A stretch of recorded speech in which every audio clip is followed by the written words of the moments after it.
राधे राधे। रसराज श्री कृष्ण अध्याय 14 में हम ये जानेंगे कि कर्मजम बुद्धियुक्ता क्या है। भगवत गीता में भगवान श्री कृष्ण कहते हैं कर्मजम बुद्धियुक्ता। कर्मजम का अर्थ है जहाँ क्रिया होगी वहाँ उसकी प्रतिक्रिया भी होगी। यदि कोई बुरा कर्म करेगा तो उसकी बुरी प्रतिक्रिया भी होगी, किंतु प्रतिक्रिया चाहे अच्छी हो या बुरी, आध्यात्मिक दृष्टिकोण से देखा जाए तो वह दुखी है।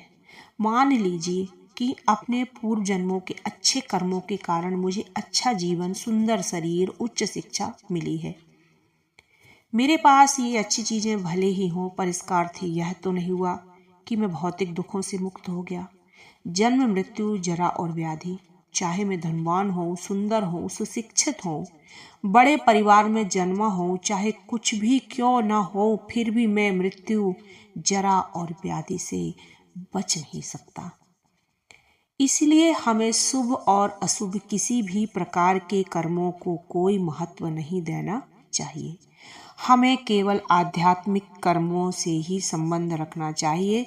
केवल वही हमें जन्म, मृत्यु, जरा और व्याधि से बचा सकते हैं।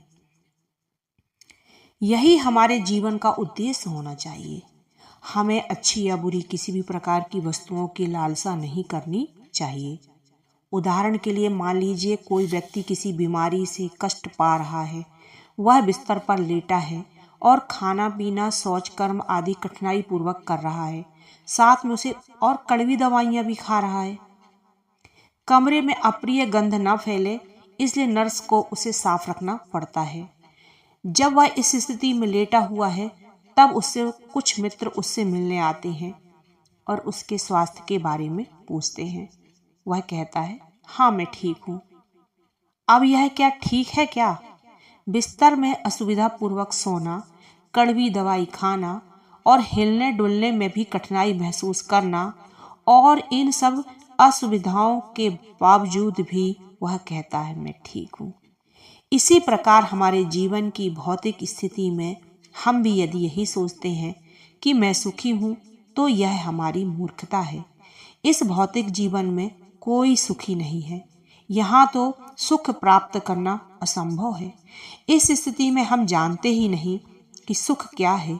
इसलिए विशेष रूप से मनीषण अर्थात विचारवान शब्द का प्रयोग किया गया है। जब कुछ बाहरी और बनावटी साधनों से सुख प्राप्त करना चाहते हैं, पर ऐसा सुख कब तक रहेगा? यह सुख अधिक समय तक नहीं टिकेगा। हम वापस दुख की स्थिति में आ जाएंगे। मान लीजिए कि हम नशे से सुख का अनुभव करते हैं। यह तो हमारा असली सुख नहीं है। इसीलिए कहा जाता है कि शराब व्यक्ति को लील जाती है।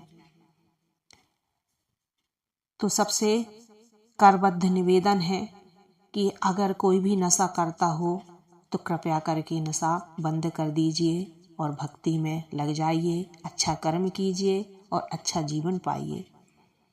मान लीजिए कि मुझे क्लोरोफार्म सूंघ आकर बेहोश कर दिया गया है, जिसके कारण मैं ऑपरेशन का दर्द महसूस नहीं कर रहा हूँ, पर इसका अर्थ यह नहीं हुआ कि मेरा ऑपरेशन नहीं हो रहा है।